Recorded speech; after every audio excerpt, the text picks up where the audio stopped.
Good morning, my fellow yogic travelers.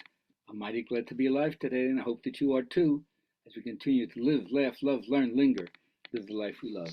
Oh, Wednesday bad joke day. So this guy is walking by a park bench, and he sees this older man crying his eyes out, pitiful moaning and screaming, and he just can't pass by. He says, "Excuse me, sir, is something wrong? Is there something I can do to help you? What's going on?" He says, "I don't understand.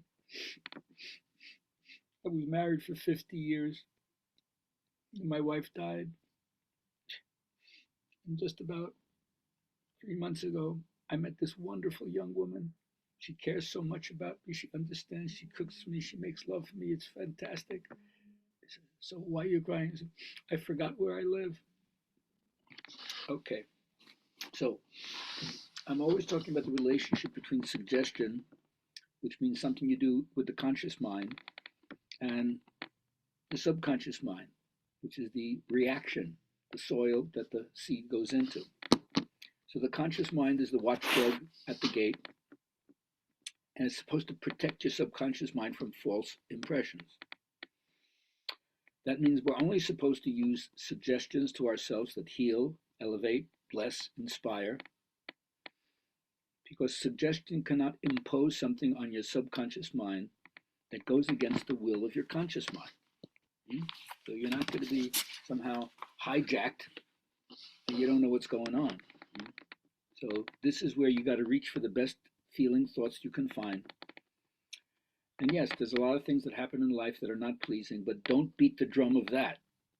Don't pretend that you don't see it, but learn to exact clarity from what you do want, not what you don't want, and beat the drum of that. You'll see how much your life changes when you don't focus on, give your attention to that which you don't want. Because if you do that a lot, remember the law of attraction will help that to be more. So the idea, of course, is to have this open sense of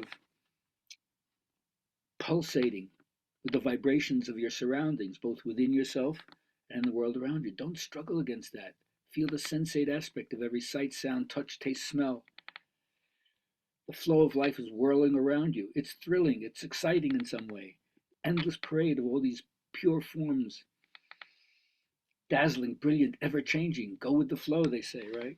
So when you get to that level, and I think yoga will help sensitize you to that, there's no need to even think about things or avoid any kind of confrontation with anything in life. You'll be able to flow with it.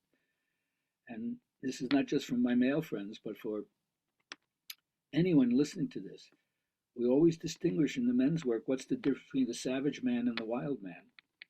The savage man is the person who doesn't acknowledge their own wounds, and so unconsciously wounds other people to see their wound out in front of them, but they don't get it.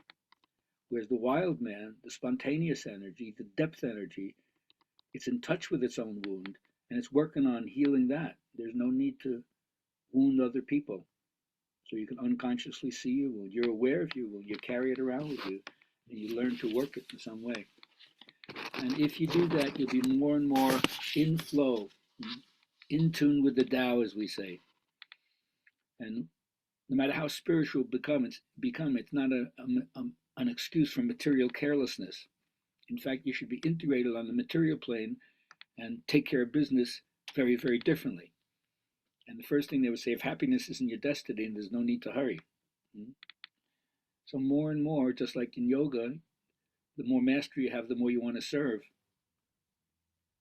So in the Tao, they would say the sage is not out for themselves. They're there for other people. So remember, in your conversations, completely eliminate or minimize the amount of fault finding in other people. And I know this is a hard thing for us to say because we're so used to agency, but from the Taoist point of view, the universe is ruled by letting things take their course. It can't be ruled by interfering. That's interesting when it comes to thinking about what are we going to do with the election. Should we just let it go and not be involved at all? But ultimately, they say wise students, when they hear of the Tao, they earnestly put it into practice. Average students think about it every now and then. And foolish students laugh loudly about it. And if it weren't for the laughter, the Tao wouldn't be what it is. Have a great day. 11 o'clock is the next Good Vibrations class. It's not too late to sign up for it. Go to GabrielHalpern.com.